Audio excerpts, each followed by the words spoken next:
অবশেষে মাতার বাড়িতে শুরু হচ্ছে দেশের প্রথম গভীর সমুদ্র বন্দরের নির্মাণ কাজ। মঙ্গলবার জাপানি প্রতিষ্ঠানের সাথে চুক্তির মাধ্যমে শুরু হবে ৬,২০০ কোটি টাকা ব্যয়ে দুটি জেটি ও একটি টার্মিনালের নির্মাণ কাজ। অর্থনীতিবিদরা বলছেন, দেশের সমুদ্র বাণিজ্যে বিপ্লব ঘটাতে এই গভীর সমুদ্র বন্দর অনন্য ভূমিকা রাখবে। চট্টগ্রাম থেকে অনিন্দ্য টিটোর রিপোর্ট, ছবি তুলেছেন বাসুদেব। ২০২৩ সালের ৯,০০০ কোটি টাকা ব্যয়ে কক্সবাজারের মহেশখালীর মাতার বাড়িতে তৈরি করা হয় ৬.৫ কিলোমিটার দীর্ঘ এবং ১৪.৫ মিটার গভীরতার কৃত্রিম চ্যানেল।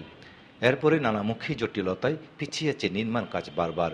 অবশেষে সব জটিলতার অবসান ঘটিয়ে শুরু হতে যাচ্ছে মাতারবাড়ি গভীর সমুদ্র বন্দর নির্মাণ কাজ। বন্দরের কার্যক্রমের জন্য ৪৬০ মিটার দীর্ঘ একটি কন্টেইনার জেটি এবং ৩০০ মিটার দীর্ঘ আরও একটি মাল্টিপারপাস জেটি সহ মাতারবাড়িতে টার্মিনাল নির্মাণ করবে জাপানি কোম্পানি। ২২ এপ্রিল জাপানি প্রতিষ্ঠান পেন্টা ওশান ও থোয়া কর্পোরেশনের সঙ্গে চুক্তি করতে যাচ্ছে চট্টগ্রাম বন্দর কর্তৃপক্ষ।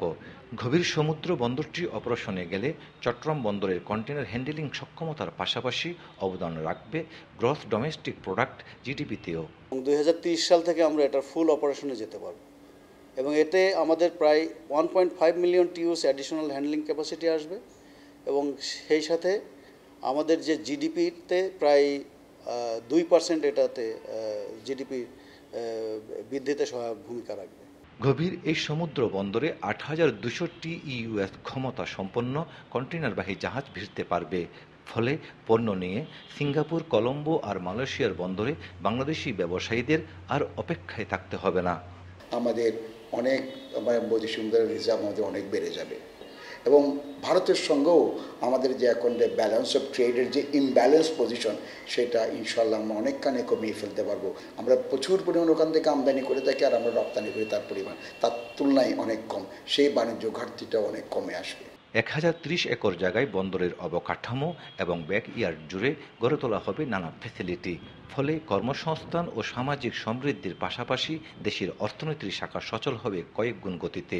বাড়বে চীন, ভারত ও অন্যান্য দেশের সাথে ভূ রাজনৈতিক প্রভাব।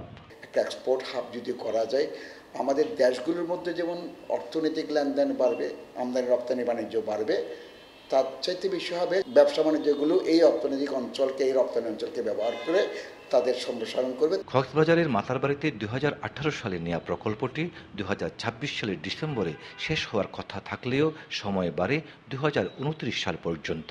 ফলে ৬,১৯৬ কোটি টাকা থেকে ২ দফায় খরচ বেড়ে দাঁড়িয়েছে ২৪,৩৮১ কোটি টাকা। এর পুরোটাই দিচ্ছে Japan International Cooperation Agency JICA. Anindya Tito, GTV news, Chittagong.